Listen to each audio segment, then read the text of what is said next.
أشهد أن لا إله إلا الله وحده لا شريك له وأشهد أن محمدا عبده ورسوله أما بعد فأعوذ بالله من الشيطان الرجيم بسم الله الرحمن الرحيم الحمد لله رب العالمين الرحمن الرحيم مالك يوم الدين إياك نعبد وإياك نستعين اهدنا الصراط المستقيم صراط الذين أنعمت عليهم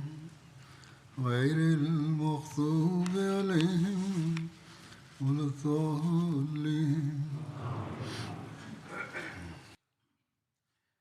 كنا بصدد الحديث عن حصار حصون بني قريظة بعد غزوة الأحزاب،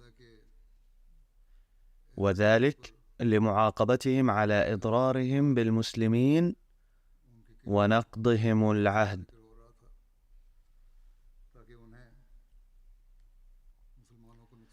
وقد ورد مزيد من التفصيل حول هذا الأمر جاء فيه: فلما جهدهم الحصار نزلوا على حكم رسول الله صلى الله عليه وسلم.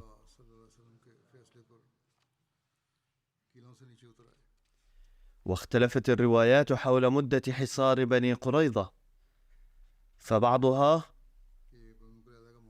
يقول أنه استمر 10 أيام، وبعضها 15 يوما، وبعضها 14 يوما. وذكر في بعض المواضع أن الحصار استمر 25 يوما. وقد استنتج ميرزا بشير أحمد رضي الله عنه من خلال دراسته للروايات التاريخية المختلفة أن مدة هذا الحصار كانت حوالي 20 يوما.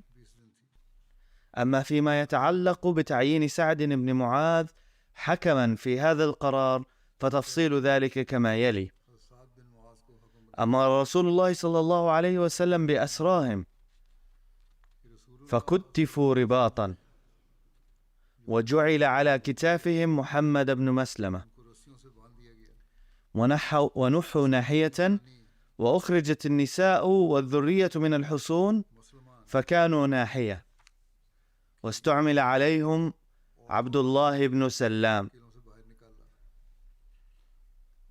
وجمعت أمتعتهم وما وجد في حصونهم من الحلقة والأثاث والثياب وغيرها،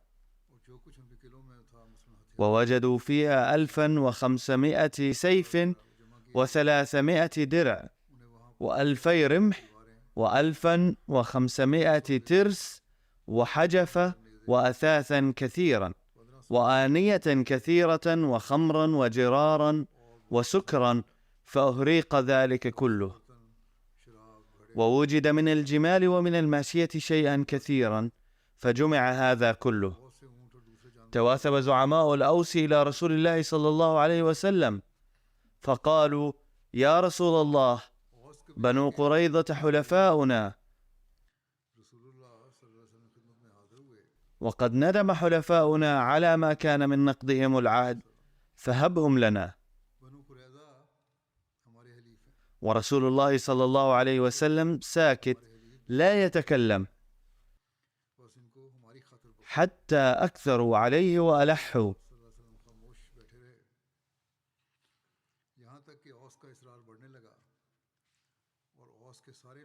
فقال رسول الله صلى الله عليه وسلم: أما ترضون أن يكون الحكم فيهم إلى رجل منكم؟ قالوا: بلى. قال: فذلك إلى سعد بن معاذ. وورد في رواية أخرى قال رسول الله صلى الله عليه وسلم: اختاروا من شئتم من أصحابي، فاختاروا سعد بن معاذ، فرضي بذلك رسول الله صلى الله عليه وسلم. كان سعد رئيسا لقبيلة الأوس وحليفا لبني قريظة، وبالتالي لم يطمئن أفراد قبيلة الأوس فحسب، بل فرحوا أيضا لأنهم ظنوا أن الأمر الآن في أيديهم، وكان من عادات العرب رعاية الحليف. ولكن المشيئة الإلهية كان لها قرار آخر، إذ كان قلب سعد الطاهر والمخلص قد قدم الله ورسوله صلى الله عليه وسلم على كل الروابط والعلاقات. وسعد يومئذ في المسجد بالمدينة في خيمة رفيدة الأسلمية، وكانت تداوي الجرحى، وكانت لها خيمة في المسجد. وكان رسول الله صلى الله عليه وسلم قد جعل سعد بن معاذ فيها ليسهل له الإشراف على مداواته ويعوده من قريب. فلما جعل رسول الله صلى الله عليه وسلم الحكم إلى سعد، خرجت الأوس حتى جاءوه، فحملوه على حمار بأعرابي بشندة من ليف، وعلى الحمار قطيفة فوق الشندة وخطامة من ليف، وكان رجلا جسيما. فخرجوا حوله يقولون: يا أبا عمرو، إن رسول الله صلى الله عليه وسلم قد ولاك أمر حلفاء الأوس لتحسن فيهم، فأحسن. وأكثر من هذا وهو لا يتكلم، حتى إذا أكثروا عليه قال سعد: قد آن لسعد ألا تأخذه في الله لومة لائم. وأقبل سعد إلى رسول الله صلى الله عليه وسلم والناس جلوس حوله. وفي الصحيحين: فلما دنا من المسجد، أي الذي كان فيه رسول الله صلى الله عليه وسلم، حيث أعده للصلاة ببني قريظة أيام حصارهم، قال رسول الله صلى الله عليه وسلم: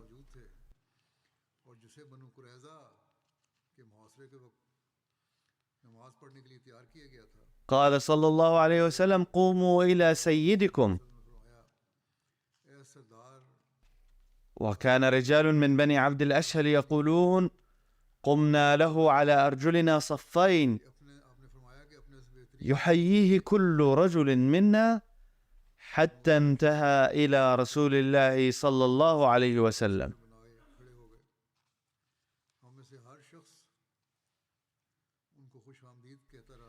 قال رسول الله صلى الله عليه وسلم: احكم فيهم يا سعد. فقال: الله ورسوله أحق بالحكم. قال صلى الله عليه وسلم: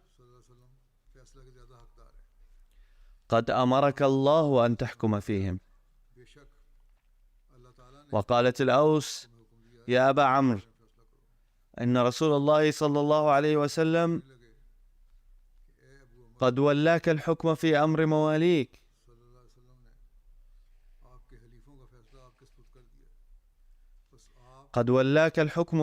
الحكم في أمر مواليك، فأحسن إليهم واذكر بلاءهم عندك. فقال سعد: أترضون حكمي لبني قريظة؟ قالوا: نعم، قد رضينا وأنت غائب عنا، أي نحن اخترنا اسمك في غيابك عنا أيضا، اختيارا منا لك ورجاء أن تمن علينا كما فعل غيرك بحلفائه بني قينقاع.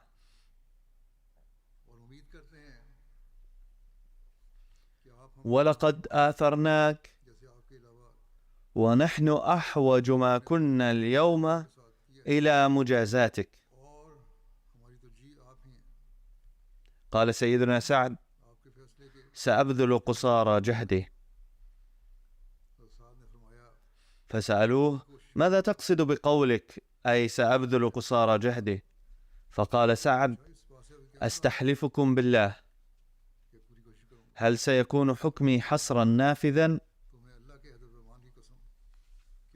أتعاهدون بالله أن حكمي سيكون نافذا؟ فقد سألهم مرة أخرى للتأكد فقالوا نعم.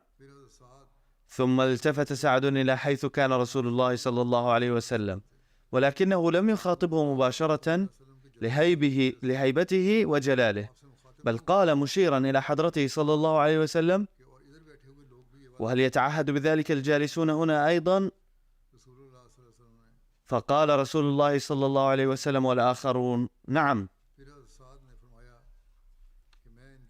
ثم قال سعد: أحكم فيهم أن يقتل رجالهم البالغون، وتسبى نساؤهم وأولادهم، وتقسم أموالهم، وتعطى ديارهم للمهاجرين دون الأنصار. فقال الأنصار: نحن إخوانهم وكنا معهم. فقال: أريد أن يستغنوا عنكم، أي أن يعمل المهاجرون بشكل مستقل. فقال رسول الله صلى الله عليه وسلم: يا سعد، قد حكمت فيهم بحكم الله من فوق 7 سماوات. وفي رواية أن رسول الله صلى الله عليه وسلم قال عن حكم سعد: هذا هو الحكم الذي أخبرني الملك عنه سحرا. وقد أورد سيدنا ميرزا بشير أحمد رضي الله عنه تفصيل ذلك كالتالي: وأخيرا بعد حصار دام قرابة 20 يوما، وافق اليهود الأشقياء على النزول من حصنهم على حكم رجل لم يكن يجد في قلبه أي رحمة لهم بسبب أفعالهم رغم كونه حليفهم، ومع أنه كان مثالا للعدل والإنصاف، إلا أنه لم يكن يحمل في قلبه رحمة ورأفة كما كان يحملها النبي صلى الله عليه وسلم المبعوث رحمة للعالمين. وتفصيل ذلك أن قبيلة الأوس كانت حليفة قديمة لبني قريظة، وكان رئيس القبيلة آنذاك سعد بن معاذ الذي أصيب بجروح في غزوة الخندق، وكان يعالج في فناء المسجد. جاء سيدنا سعد راكبا، وفي الطريق طلب منه بعض رجال الأوس مرارا وبإلحاح قائلين: بنو قريظة حلفاؤنا، وكما عامل الخزرج حلفاءهم بني قينقاع برفق، نرجو أن تعاملهم برفق ولا تقس عليهم.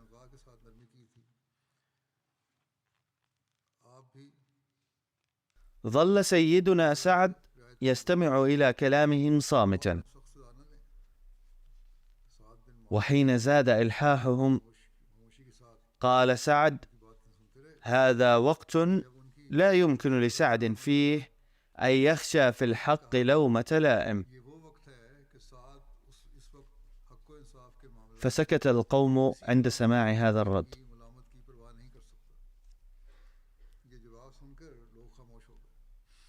حين دنا سعد من النبي صلى الله عليه وسلم قال النبي للصحابة: قوموا إلى سيدكم وساعدوه في النزول من مركبه. ولما نزل سعد وتقدم نحو النبي صلى الله عليه وسلم قال له: يا سعد، إن بني قريظة قد حكموك، وإنهم سيقبلون ما تحكم به فيهم. فرفع سعد نظره إلى قومه من الأوس وقال: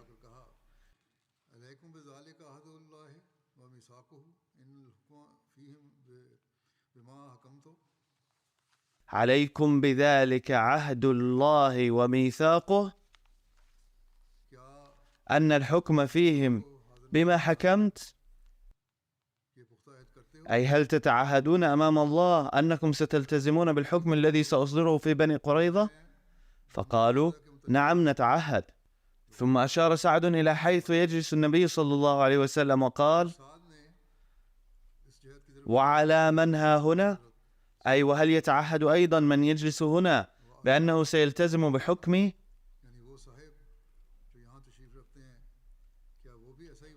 فقال النبي صلى الله عليه وسلم: نعم أتعهد. بعد هذا العهد والميثاق أصدر سعد حكمه أن يقتل مقاتلو بني قريظة وتسبى نساؤهم وذراريهم وتقسم أموالهم بين المسلمين. فلما سمع النبي صلى الله عليه وسلم هذا الحكم قال تلقائيا: لقد حكمت بحكم الله، أي أن حكمك هذا قضاء الله الذي لا راد له.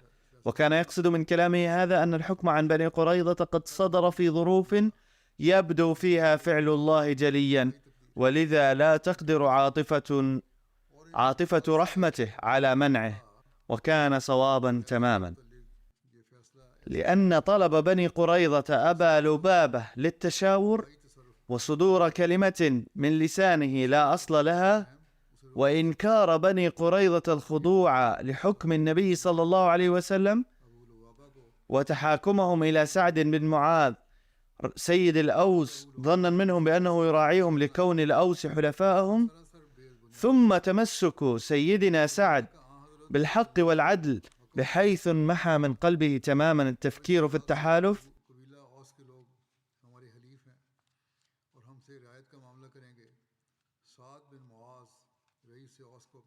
وأخذ سيدنا سعد الميثاق من النبي صلى الله عليه وسلم قبل إصدار حكمه أنه سينفذ حتما. من المستحيل أن تكون كل هذه الأمور مصادفات، بل من المؤكد أن قدر الله كان يعمل في أعماقه، وأن ذلك الحكم كان لله سبحانه وتعالى وليس لسعد رضي الله عنه.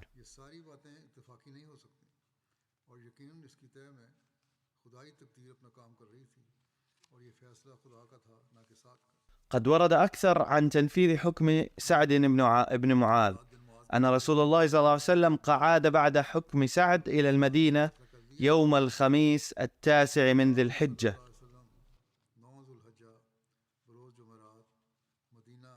وفي رواية أنه عاد في 5 من ذي الحجة، وكتب ابن سعد أنه صلى الله عليه وسلم عاد في 7 من ذي الحجة وكان يوم الخميس، وأمر بشأن الأسرى أن يؤتى بهم إلى المدينة، ثم نقلوا إلى بيت أسامة بن زيد بأمر من رسول الله صلى الله عليه وسلم، ونقلت النساء والأطفال إلى بيت رملة بنت الحارث، وقيل إنهم جميعا حبسوا في بيت رملة بنت الحارث، وأمر رسول الله صلى الله عليه وسلم بإحضار تمر لهم فنثر على الأرض. جاء المسلمون بتمر كثير فبات اليهود يأكلونها طوال الليل، وأمر النبي صلى الله عليه وسلم بالسلاح والأثاث والمتاع والثياب وغيرها فحملت إلى دار رملة، وأمر بالإبل والغنم لترعى هناك في الشجر.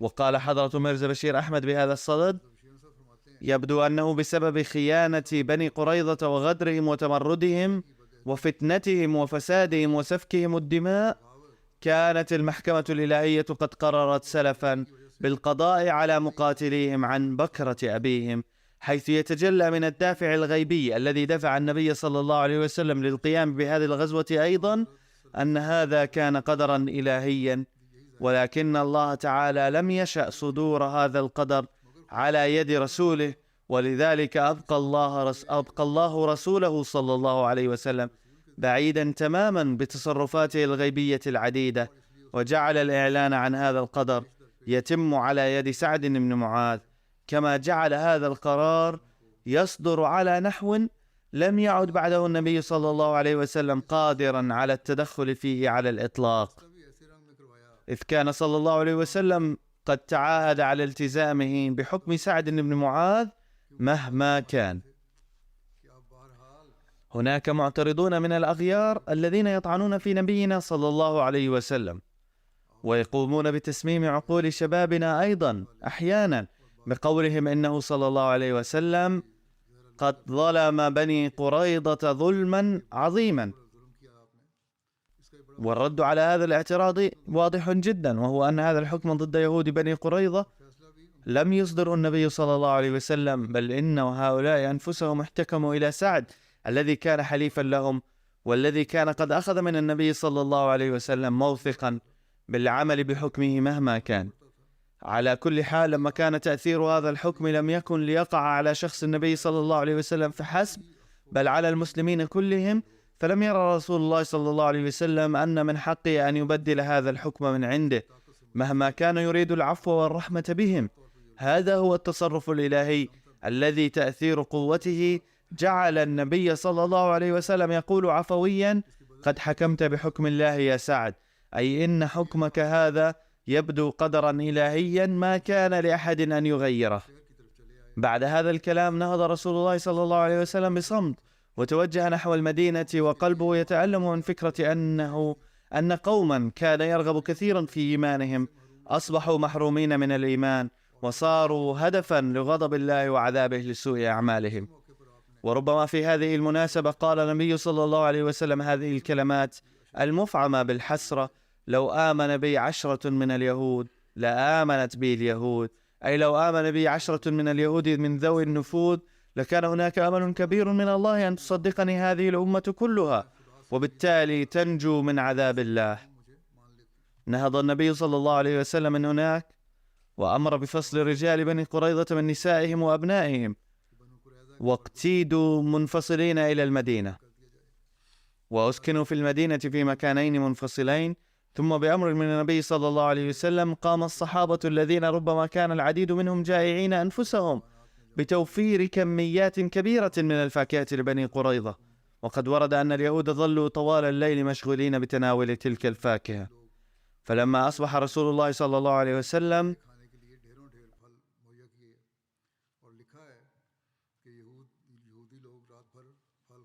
فأمر بأخدود فحفرت بالسوق ما بين موضع دار أبي الجهم العدوي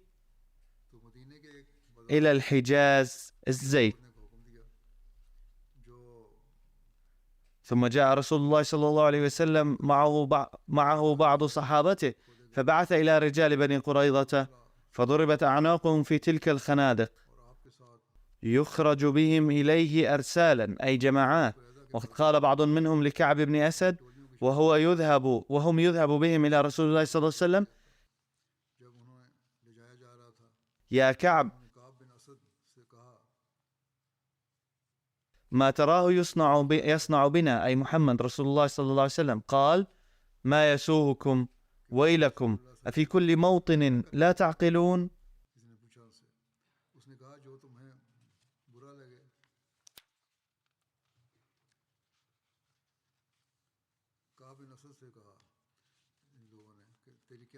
ألا ترون الداعي لا ينزع، وأنه من ذهب به منكم لا يرجع؟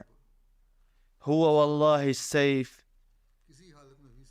أي ليس هناك أي إمكانية لنجاتكم الآن.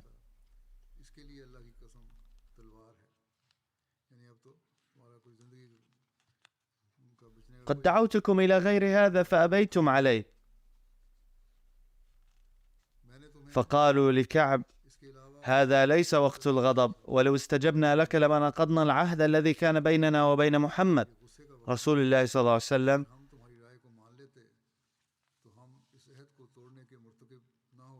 فقال حيي بن أخطب: اتركوا هذا التلاوم الآن فإنه لا يرد عنكم شيئا، واصبروا للسيف.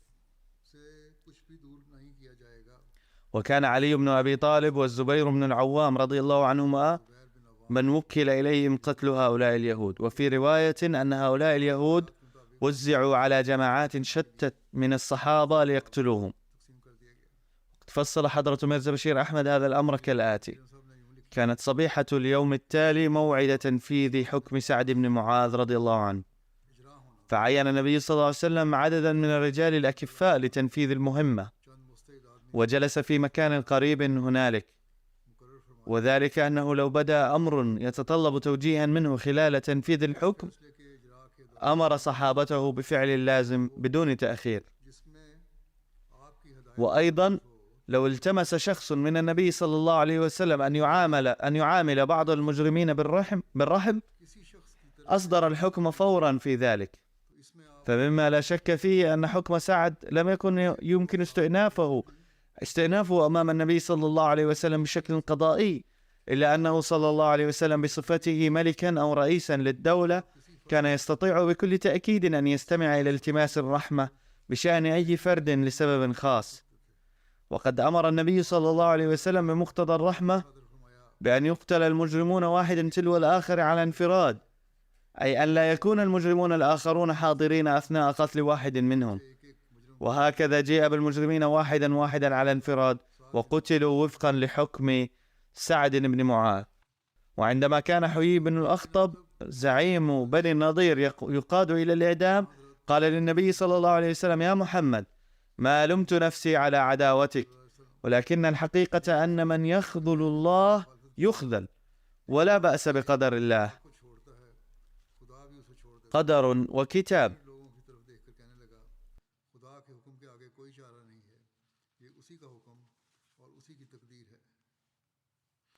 عندما قيد كعب بن الأسد زعيم بني قريظة لمكان تنفيذ حكم إعدامه، عندما قيد كعب بن الأسد زعيم بني قريظة لمكان تنفيذ حكم إعدامه، حثه النبي صلى الله عليه وسلم ضمنيا على قبول الإسلام، فأجاب: يا أبا قاسم، لولا أن تعيرني اليهود بالجزع من السيف لاتبعتك، ولكني أموت على دين اليهود. ورد ذكر استعفاء اليهودي رفاعة كتب عنه مرزا بشير أحمد رضي الله عنه: كان هناك يهودي آخر واسمه رفاعة قام بإقناع سيدة مسلمة لتشفع له عند النبي صلى الله عليه وسلم، الذي استجاب لاسترحامها وأمر بالمحافظة على حياة رفاعة. باختصار، كل من شفع له عند النبي صلى الله عليه وسلم في ذلك الوقت عفى عنه فورا. هذا دليل على أنه كان ملزما بتنفيذ حكم سعد، وإلا قلبه كان مائلا نحو الرحمة. هذا رد واضح على تهمة ظلمه، ولم يزل ذلك الدأب حتى فرغ منهم رسول الله صلى الله عليه وسلم، فقتلوا إلى أن غاب الشفق، ثم رد عليهم التراب في الخندق.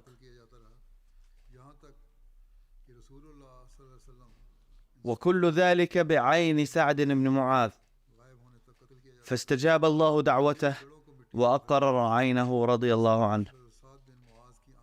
وبحسب روايات التاريخ لم يقتل من نسائهم إلا امرأة واحدة منهم يقال لها نباتة، تحت رجل من بني قريظة يدعى حكما، وكانت قد قتلت صحابيا مسلما وهو خلاد رضي الله عنه، الذي كان جالسا بجانب جدار قلعة بني قريظة، قتلته برمي حجر عليه من فوق، فقتلت قصاصا لهذا القتل. ولكن بعض كتاب السيرة لا يتفقون مع هذه الرواية، وفي رأيهم أن واقعة قتل هذه المرأة غير صحيحة بسبب اختلاط بعض روايات بني النضير أو خيبر مع هذه الواقعة، وبسبب قرائن أخرى، والله أعلم. نجد واقعة ريحانة بنت زيد النضيرية أيضا، تم توزيع نساء وأطفال بني قريظة الأسرى بين مسلمي المدينة، وكان من بينهن امرأة من بني النضير تدعى ريحانة بنت زيد، وكانت قد تزوجت من رجل من بني قريظة اسمه حكم، اختارها رسول الله صلى الله عليه وسلم لنفسه. وفي رأي البعض أنها أسلمت، وعند البعض الآخر أن النبي صلى الله عليه وسلم اتخذها جارية، وعند آخرين أنه تزوجها. اختلفت الروايات، ولكن سيتبين الحق من الكذب لاحقا. عند تحقيق هذه الرواية يتبين أن كتاب السيرة قد أخطأوا فيها. فأولا، هذه الرواية مخالفة للواقع وموضوعة، وإن كان فيها شيء من الحقيقة فهو فقط أنه صلى الله عليه وسلم اعتقها فعادت إلى بيت أهلها وتوفيت هناك. وحتى لو افترضنا جدلا صحة هذه الرواية، فإن النبي صلى الله عليه وسلم تزوجها ولم يتخذها جارية. يذكر حضرة مرزا بشير أحمد رضي الله عنه تحت عنوان واقعة ريحانة غير الصحيحة يقول: يكتب بعض المؤرخين أن من بين أسرى بني قريظة كانت امرأة تدعى ريحانة احتفظ بها النبي صلى الله عليه وسلم كجارية، وبناء على هذه الرواية وجه السير ويليام موير طعنا مؤلما للقلب ضد النبي صلى الله عليه وسلم، ولكن الحقيقة أن هذه الرواية خاطئة تماما ولا أساس لها. أولا فإن رواية البخاري المذكورة أعلاه والتي تبين أن النبي صلى الله عليه وسلم وزع أسرى بني قريظة بين الصحابة تثبت خطأ هذه الرواية، فلو كان النبي صلى الله عليه وسلم قد خصص أي امرأة أسيرة لبيته لكان ينبغي طبيعيا أن يذكر ذلك في رواية البخاري، ولكن ليس هناك حتى إشارة إلى ذلك في صحيح البخاري. علاوة على ذلك يثبت بشكل قاطع من روايات أخرى أن ريحانة كانت من بين الأسرى الذين أطلقهم النبي صلى الله عليه وسلم إحسانا، وبعد ذلك غادرت ريحانة المدينة وعادت إلى عائلة بيت أهلها بني النضير وبقيت هناك. وقد صحح هذه الرواية العلامة ابن حجر الذي هو من كبار المحققين في الإسلام. ولكن حتى لو سلمنا أن النبي صلى الله عليه وسلم أخذ ريحانة تحت رعايته فإنها كانت يقينا زوجته وليست جارية، فمعظم المؤرخين الذين رووا أن النبي صلى الله عليه وسلم أخذها تحت رعايته صرحوا أيضا أنه كان اعتقها وتزوجها. فقد نقل ابن سعد رواية على لسان ريحانة نفسها تقول فيها إن النبي صلى الله عليه وسلم اعتقها ثم تزوجها بعد إسلامها، وكان مهرها 12 أوقية أو 40 درهما. وقد صرح ابن سعد أن الرواية الأخرى التي اعتمد عليها السير ويليام موير خاطئة ومخالفة للواقع، وهي من روايات يشك في صحتها، وكتب أن هذا هو تحقيق أهل العلم. باختصار، أولا كما يستدل من رواية البخاري وكما صرح في الإصابة، لم يأخذ النبي صلى الله عليه وسلم ريحانة تحت رعايته بل اعتقها وبعد ذلك عادت للعيش مع عائلتها.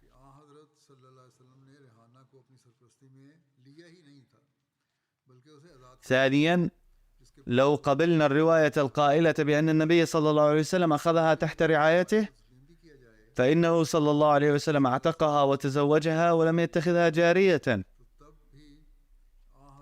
كما ورد في رواية ريحانة نفسها التي نقلها البعض والله أعلم بمدى صدقها.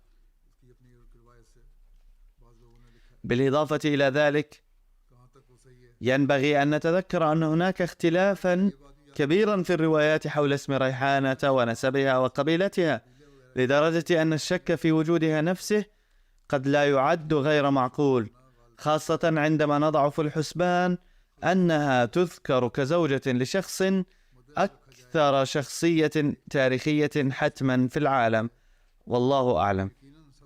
وقد جاء في بيان توزيع الغنائم أنه عندما جمعت الغنائم قسم النبي صلى الله عليه وسلم التمر في حصص مختلفة ووزعها.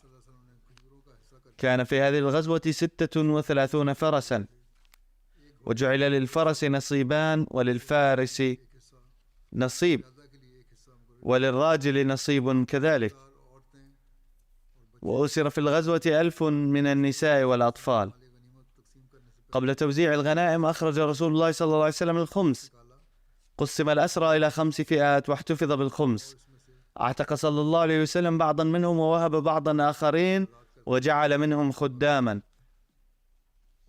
كذلك أخرج الخمس من التمر أيضا، ثم قسم الغنائم كلها بعد إخراج الخمس. كان يتم إجراء القرعة لكل حصة، وما خرج في القرعة بصورة الخمس أخذه صلى الله عليه وسلم، وعين محمية بن جزء الزبيدي مشرفا على الخمس. ثم جعلت 4 حصص من الأموال المتبقية. لقد أعطى رسول الله صلى الله عليه وسلم النساء أيضا اللواتي حضرن المعركة، ومن بينهن صفية بنت عبد المطلب وأم عمارة وأم سليط وأم العلاء الأنصارية وسمراء بنت قيس وأم سعد بن معاذ وكبشة بنت رافع. أرسل رسول الله صلى الله عليه وسلم سعد بن عبادة مع مجموعة إلى الشام ليبيع أموال الخمس بما فيها الأسرى غيرهم وليشتري الأسلحة والخيول بالأموال الحاصلة. وفي رواية أن عثمان بن عفان وعبد الرحمن بن عوف اشتريا نصيبا منها. وهناك رأي آخر يقول أنه قد احتفظ بجميع هؤلاء الأسرى في المدينة ولم يرسلوا إلى أي مكان، ثم أخذ النبي صلى الله عليه وسلم يطلق سراحهم تدريجيا منة وإحسانا. لقد بحث ميرزا بشير أحمد رضي الله عنه بنفسه في هذا الموضوع من مختلف كتب التاريخ، فكتب بهذا الشأن: يتبين من بعض الروايات أن النساء والأطفال الذين أسروا وفقا لحكم سعد أن النبي صلى الله عليه وسلم أرسل بعضهم إلى نجد، حيث دفعت بعض القبائل النجدية فديتهم، وبذلك دبروا حريتهم. واستخدم المسلمون هذه الأموال لشراء الخيول والأسلحة لاحتياجاتهم الحربية، وإن حدوث ذلك ليس مستبعدا، لأن القبائل النجدية وبني قريظة كانوا حلفاء بعضهم لبعض. وقبل غزوة بني قريظة بأيام قليلة كانوا قد حاربوا ضد المسلمين متحالفين في غزوة الأحزاب. الواقع أن بني قريظة قد رفعوا راية العصيان ضد النبي صلى الله عليه وسلم بتحريض من أهل نجد. إذا دبر أهل نجد تحرير أسرى بني قريظة الذين كانوا حلفاءهم من أيدي المسلمين فهذا ليس مستبعدا، لكن يتبين من الروايات الصحيحة أن هؤلاء الأسرى بقوا في المدينة ولم يذهبوا إلى أي مكان، ووزعهم النبي صلى الله عليه وسلم على مختلف الصحابة للإشراف عليهم، ثم حصل بعضهم على حريتهم بدفع الفدية، وأطلق النبي صلى الله عليه وسلم سراح بعضهم كإحسان منه. وفيما بعد أسلم هؤلاء الناس تدريجيا بطيب خاطرهم، ومن بينهم عطية القرظي وعبد الرحمن بن الزبير بن باطية وكعب بن سليم ومحمد بن كعب. هذه الأسماء محفوظة في التاريخ وقد أصبحوا جميعا مسلمين، وخاصة المذكور في الأخير أي محمد بن كعب أصبح مسلما عظيما. وسواء تم توزيع هؤلاء النساء الأسيرات أو بيعهن، فقد أصدر النبي صلى الله عليه وسلم في هذه المناسبة أمرا يستحق أن يكتب بماء الذهب كدليل على رحمته الواسعة وإحسانه إلى النساء. فقد أمر صلى الله عليه وسلم أنه إذا تم توزيع أو بيع أي امرأة ومعها طفل صغير أو طفلة فلا يفرق بينها وبين طفلها حتى يبلغ سن الرشد، وكذلك إذا كانت هناك أختان صغيرتان فلا يفرق بينهما حتى تبلغ سن الرشد. هذه هي أسوة رحمة للعالمين وإحسانه إلى النساء والأسرى والمعارضين. لكن ما هو حال المسلمين اليوم؟ إنهم يطردون الناس من بيوتهم ويشردونهم ويقتلونهم باسم الله ورسوله، ونتيجة لذلك تضيع عزة المسلمين. نسأل الله تعالى أن يمنح هؤلاء المسلمين العقل والفهم، آمين.